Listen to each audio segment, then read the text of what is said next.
This is my Toyota Supra with the factory fuel system, and this is definitely not gonna cut to my 800 horsepower plan for the Supra. On my last video we put all this together. This is one kit from Radium Engineering, and today we're going to install this in the car. So if you're interested on this here, go to the last video. I'm going to post in here. So my first task is going to be removing the fuel level sender. Alright, 17mm right here. Can pull it out. There we go. Get it down. So the pump is out. So if you found yourself struggling to remove a connector, this thing here is a lifesaver. Watch. This here is crazy to do by hand, but you just get this here and pull it. I don't even know when was last time this was removed. I can't get a grip in there. This thing here, not a problem. Look at this. I need to remove those two guys here. Yeah, gotta push my stuff a little in. Wow, and I didn't realize they've done that. Look at this. I go black on black, red, and this one is gonna be the white. Alright, so I did this here, so this doesn't keep moving and wiggling as I floor or car turns, you know. This is very secure right there. Final product is this here.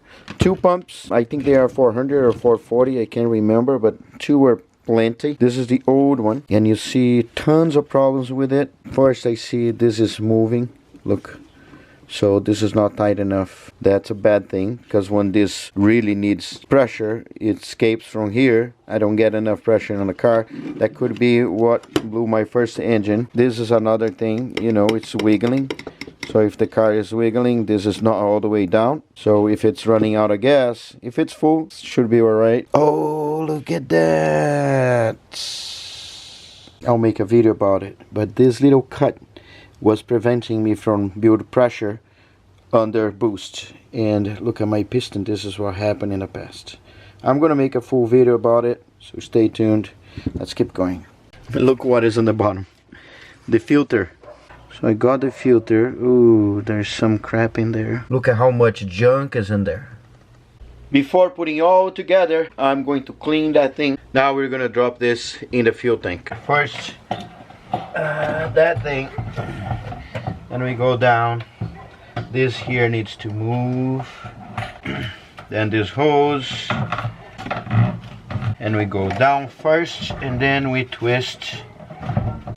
This arrow points to the front of the car, so you should have this here aligned with this hose, which is the breather. This is the return line, which is this guy we're going to replace, and this is the big line, which is this one, which you are also going to replace. So this is how it looks. It looks beautiful. Now we're going to cut those wires there, and then we're going to crank those in here. And I'm also going to be sure that I leave enough here to reuse this connector. Disconnect the battery before you do that. Alright, so we got it. 1, 2, and 3. Now the other two we'll need to splice into two. This one I'm gonna solder right here. This goes all the way to the other side, and this here is gonna come just like that. Up on the attack, baby I'm bad. I just wanna get caught up in this life, I'm crazy, I'm mad. Do it no cap, only got one, so you better go live it up, cash in the bag. Alright, now we're gonna connect everything. So we put brown in there. Yellow and green is this one. Boom. Now the other ones are easy. We have blue is positive, and black and white is negative. That's what we did here. We need to lift the car, change all the hoses now.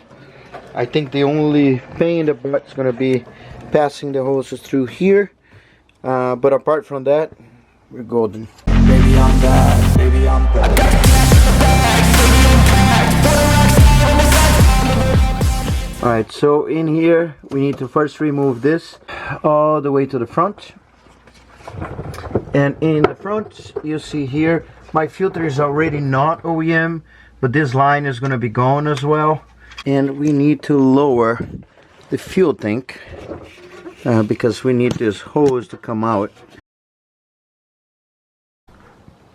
So that is coming out, and this is going in. So now I'm going to route this to the fuel tank, and then we're going to go all the way to the front with this other end. This is how the top looks like. I reused the return line from the OEM.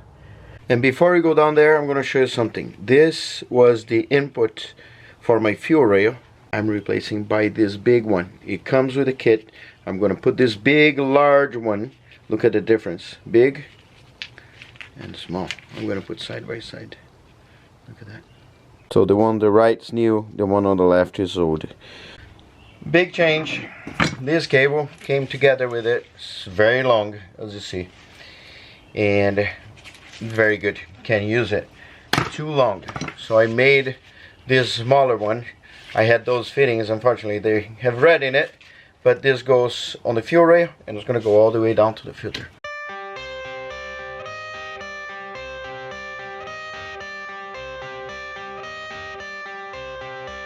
I got the cash in the bag, stadium packed. Born a rock star in this life, gone live it up on the attack. Baby, I'm bad, I just wanna get caught up in this life. I'm crazy, I'm mad, doing no cap. Only God wants you, better go live it up. Cash in the bag, stadium packed. Baby, I'm bad, Yeah. baby, I'm bad.